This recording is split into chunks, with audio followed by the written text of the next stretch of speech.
Shalom saudaraku yang dikasihi dan diberkati oleh Tuhan kita Yesus Kristus.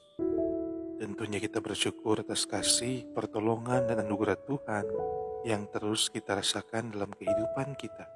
Saat ini saya mengajak kita untuk meluangkan waktu merenungkan satu bagian firman Tuhan dengan judul renungan Hikmat Allah dan Hikmat Dunia.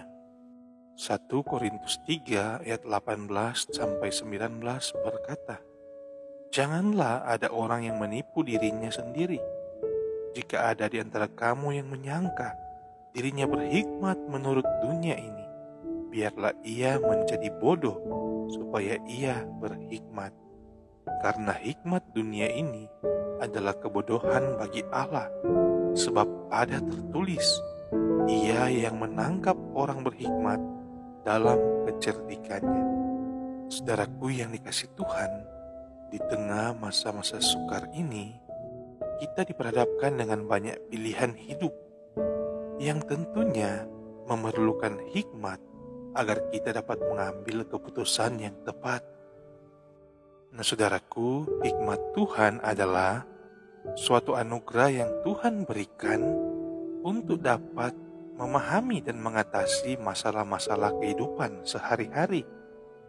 Sedangkan hikmat dunia adalah sesuatu kemampuan yang dunia berikan untuk dapat memahami dan mengatasi masalah sesuai dengan cara pandang dunia. Alkitab selalu berkata bahwa hikmat Allah selalu berkaitan dengan pengertian. Karena permulaan hikmat adalah takut akan Tuhan, dan takut akan Tuhan akan muncul dari pengertian atau pengenalan kita akan firman Tuhan. Jadi tentunya orang yang tidak takut akan Tuhan, tidak melekat pada firman Tuhan, dia pasti akan memahami dan mengambil sesuatu keputusan menurut hikmat dunia. Jadi bagaimana cara kita untuk dapat membedakannya? Nah saudara, hikmat dunia adalah sesuatu yang didasari oleh rasa iri hati atau mementingkan diri sendiri, lebih mengutamakan hal-hal duniawi. Sedangkan hikmat Allah adalah sesuatu cara pandang dan cara hidup secara moral atau benar, sesuai dengan pola pikir Allah, seperti yang ada pada Raja Salomo. Nah tentunya kedua hal ini ketika kita terapkan dalam kehidupan kita akan menghasilkan buah yang berbeda. Hikmat dunia mungkin awalnya akan menyenangkan hati kita, tetapi dapat menyakiti hati orang lain, dan lama-kelamaan kita pun yang akan tersakiti. Tetapi hikmat dari Allah selalu membuahkan kedamaian, sukacita, dan keadilan. Karena Allah tidak pernah salah dalam mengambil keputusan. Nah saudaraku yang dikasih Tuhan, marilah kita belajar untuk meminta hikmat dari Allah, yaitu dengan kita benar-benar hidup melekat kepada Tuhan, takut akan Tuhan, selalu bersandar pada firman Tuhan yang adalah pelita dalam kehidupan kita. Dalam pembacaan Alkitab yang kita renungkan tadi, berkata bahwa jika kita merasa diri kita berhikmat menurut dunia ini, biarlah ia menjadi bodoh supaya ia berhikmat.